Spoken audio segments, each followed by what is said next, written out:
Hey y'all, I'm Mulatto. I'm Lucy, and welcome to the Hidden But True podcast, where we say what we mean and mean what we say. That part. Girl. Hey. Hi. How are we doing this fine morning? Morning. Y'all don't know, but we be filming early in the morning. Early AF. Crack of dawn. Like, I can see the sun rising right now. No, literally. As we speak. No, literally. Literally. This is how legends are made. I'm telling you, we gonna remember these times. God put in that work. God put in that work. So what are we talking about today? So, for today's truth, the question is, everyone has a breaking point in love. Mm-hmm. What's yours? Is cheating a deal breaker for you? Now you asking me or you telling me? I'm asking, child, because we got some people that's just not the NOB all. Mm. So where are you at with that? Oh, that's a deal breaker. And I feel like there's different levels of cheating depending on who you are and where you are in your relationship. Yeah. Like, there's emotional cheating, there's physical cheating. There's spiritual cheating. There's spiritual cheating. Oh, there's spiritual cheating. Yeah. That's deep. That's so deep, bro. Expound. What you mean?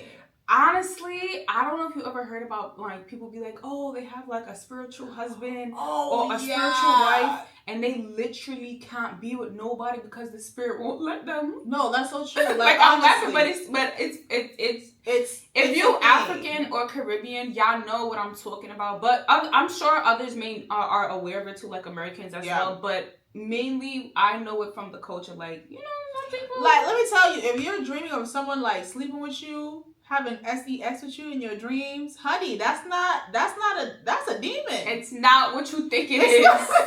You need to wake up and pray. Pray. For real, that's like a demon like taking over you for real. Hey, like, if you having wet dreams, let me tell you, we can listen. It's not godly. It's not. You should be praying before you go to bed, especially if you really are having things like that, or seek some deliverance. Yeah. But I mean, if we want to talk about cheating in the physical realm, yeah, no, that's a deal breaker for me. And I feel like that's a conversation, especially now that I'm older, more mature and healed. That's absolutely a conversation I'm going to have with my partner to set our guidelines, because I feel like people don't have those conversations until it hits the fan or things happen. Then it's like, oh, I didn't like that, or I didn't. No. I'm going to have those hard conversations. Finances and your boundaries. That we're having those conversations and being absolutely. Like, so when you go out in the world, you know the guidelines, you know the boundaries. Yep. You know, like, hey, if you do this, this is what's going to happen. And I'm standing on business. Period. Yeah. So basically, like, letting him know, like, hey, this would be the consequences, just so you're aware. Yeah. So nobody's acting dumb. Period. And he tells me his. And like, okay, like, let's act accordingly. Because if this is something that we're building, you take care of it. You have boundaries. Facts. Like, do you drive around your car hitting it on every wall? No. So, and that is such a good example for men, because I feel like men sometimes they try to get technical. That's a great analogy for them. Make it about automobiles. Yeah, make it They're simple. Like, yeah. And what about you? How do you feel? What are your boundaries? What are your lines? What are you gonna talk about? What do you?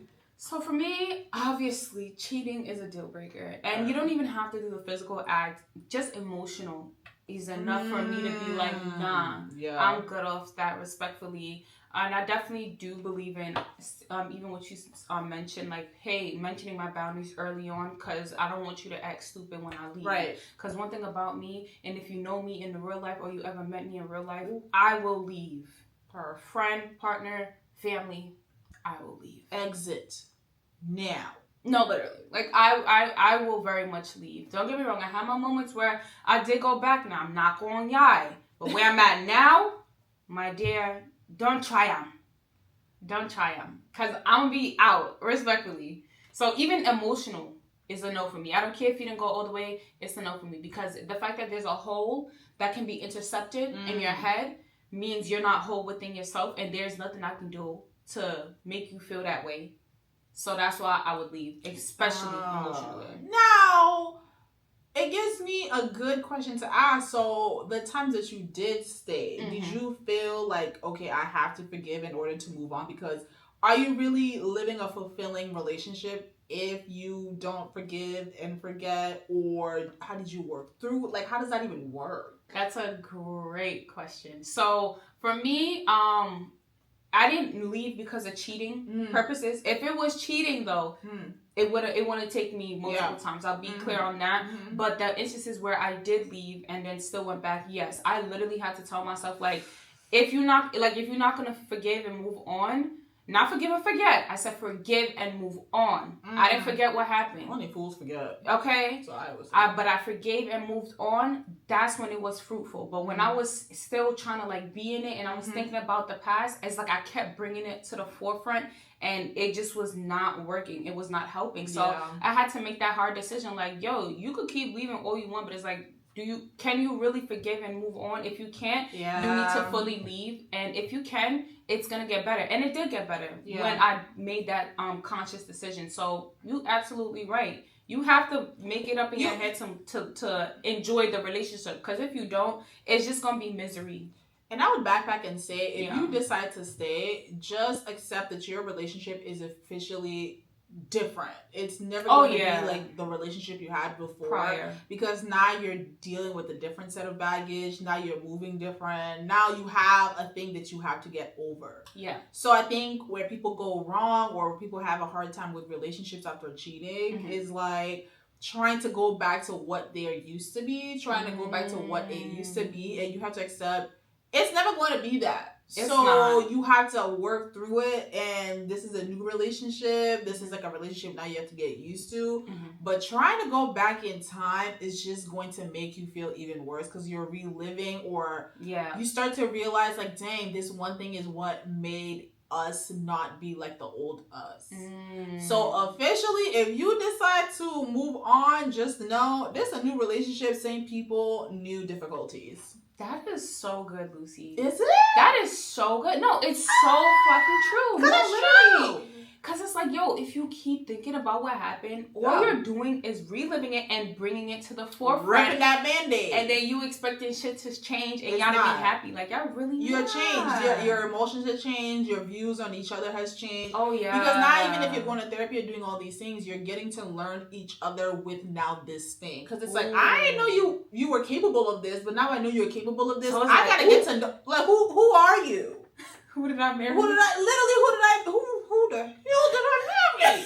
Like, that's literally what it is. Yes. So it's just like people spend so much time fighting this thing, trying to go back to the happiness that they thought. Yeah. And you're just wasting your time. If you can't get over it, if you can't work through it, honey, this might be done. Just go. Free yourself.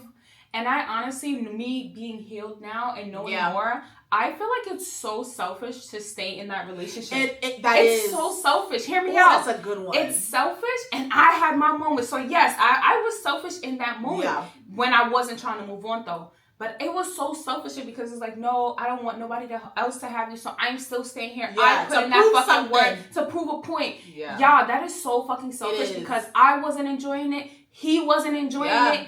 And it was all because of me. No, not initially. Yeah. But if you're going to stay, my dear, move on. Because not for nothing, people do stay so I can beat you up while we're together. That's literally like, so I can make you like suffer the way I've been suffering. I would say, and it turns you into like a rotten person. No, it really do. Oh my gosh, subconsciously, that's what I was doing. I wasn't doing it intentionally, but me looking back, I'm like, oh yeah, no, absolutely not. So I could take full accountability for that, no lie. Yeah. But oh my God, you couldn't go to nail, girl. Because it is, because like for me, I'm just looking at you like, I didn't even think you were capable of this. Yes. Like, who are you? Who are you? Like, so I feel like for me, if I was to tell anybody, take a little break after the whole cheating scandal and just separate, no contact, no nothing, and fill your own cup. Figure out like where you are emotionally, where you're gonna go. If this person is still a person that you want in your life. Because when you readily try to, I think when someone cheats and you readily take them back, it's like you're trying to go back to the happiness. Yes. Not realizing the wound is open, it's unhealed, it's rotting. And it's gonna fail every single time. And it does. I mean, we see it happen every day with people. It fails because you're trying so hard to bring it back to the before, but it's not that no more. It's not, and then ends up bleeding into your own personal life, your accomplishments, your work life, all these things. Because like the enemy knows how to get us. So if he can see a little open hole, listen, he gonna go in there and just destroy. That's why you don't give permission to those bad vibes, those bad energies. No, don't fall victim to it. And victim, you know me, I hate the victim mentality. You are not a victim. Period. You are a victor.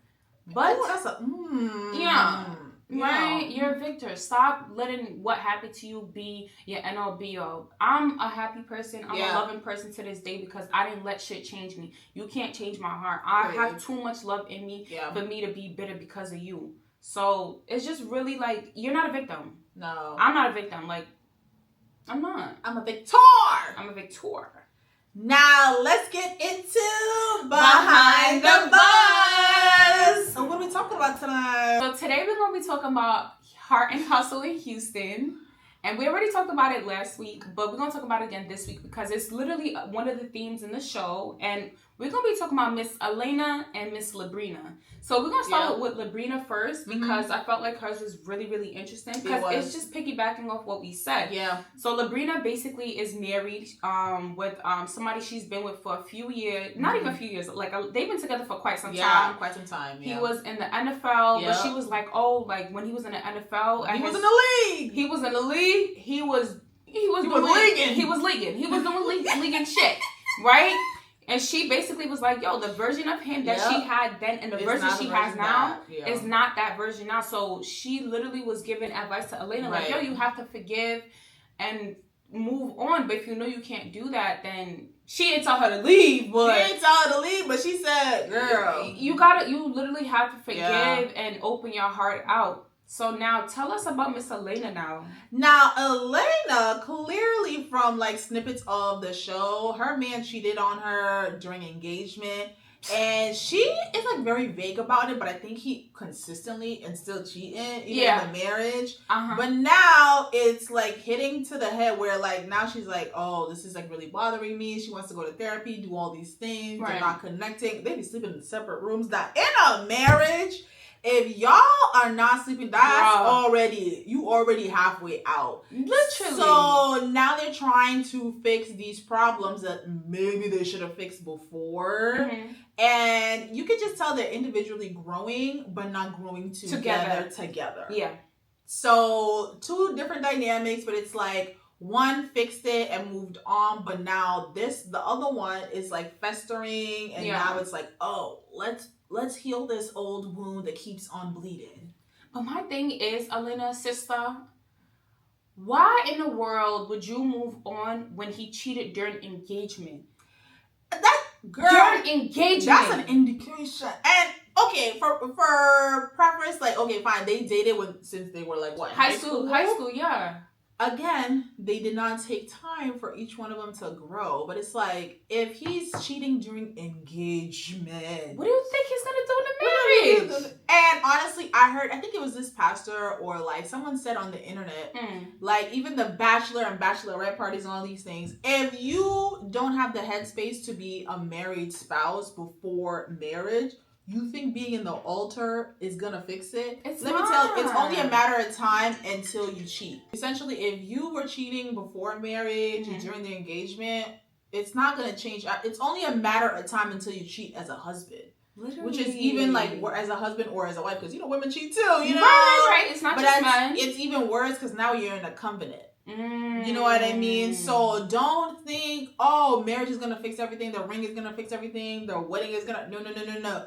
If you were doing these things prior, you never addressed them, guess what? It's going to happen in the marriage. Damn. Yeah. And I feel like for Elena, the reason why I'm disappointed in her for moving forward is because they're like 13 years in this marriage at this point, y'all. Or being together, whatever. She's still talking about it.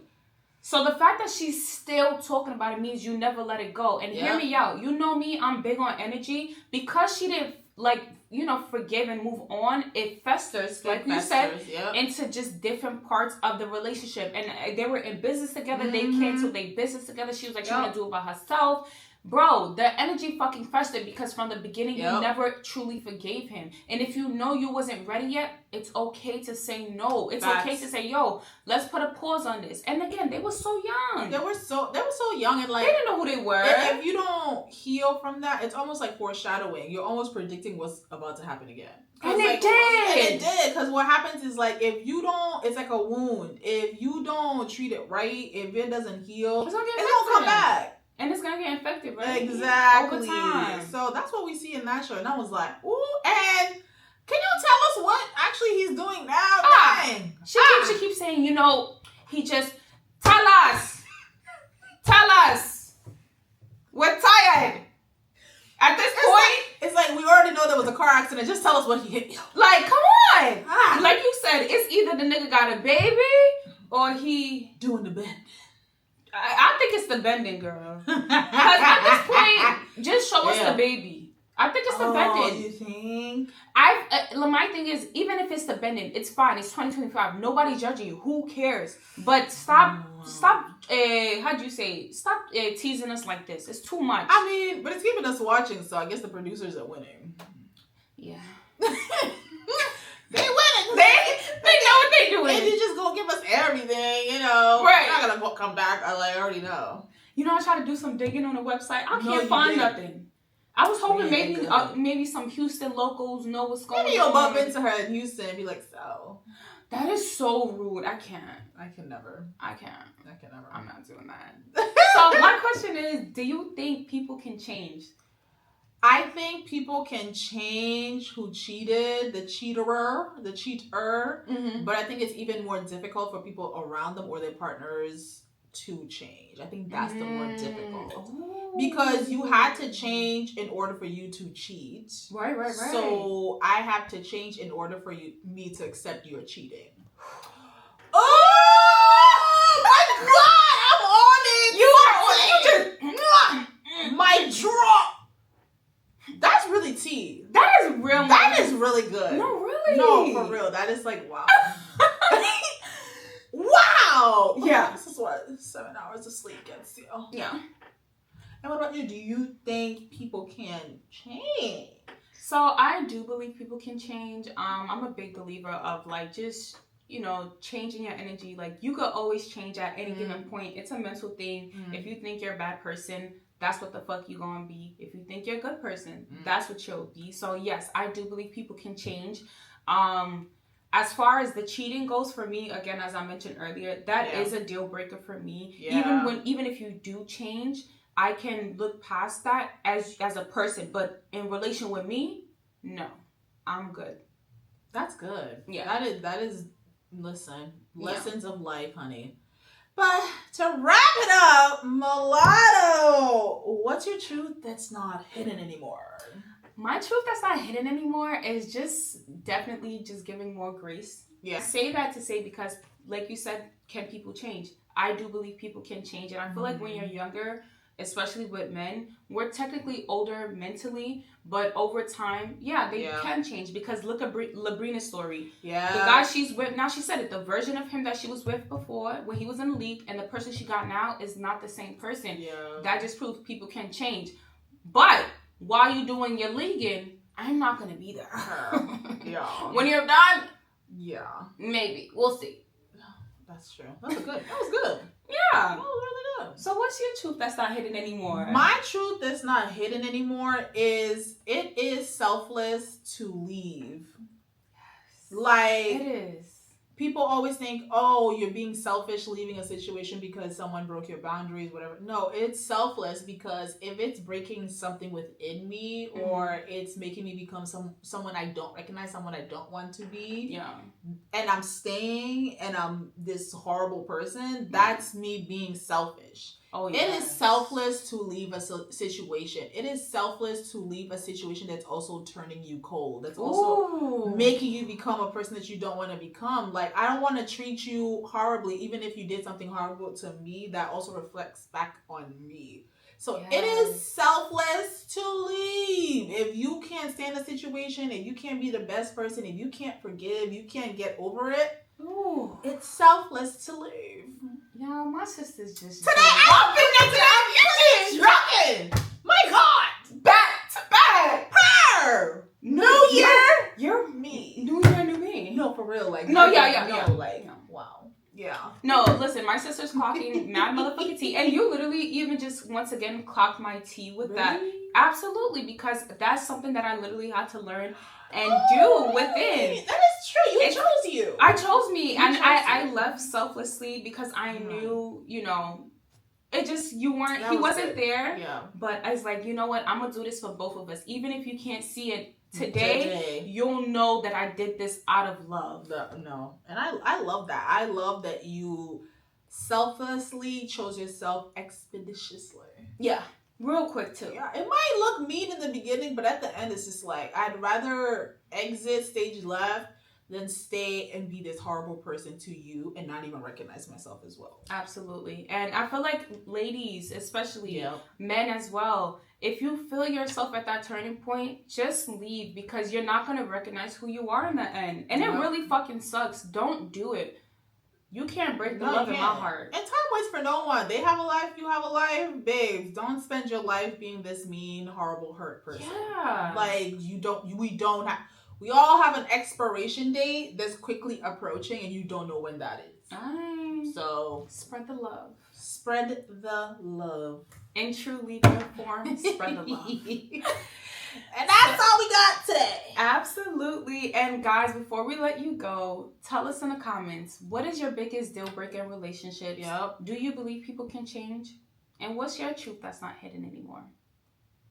Oh, that is so good. That was our season. Season 1.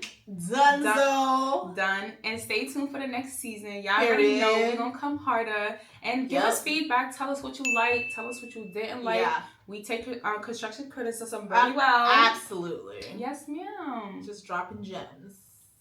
All right. That's a wrap.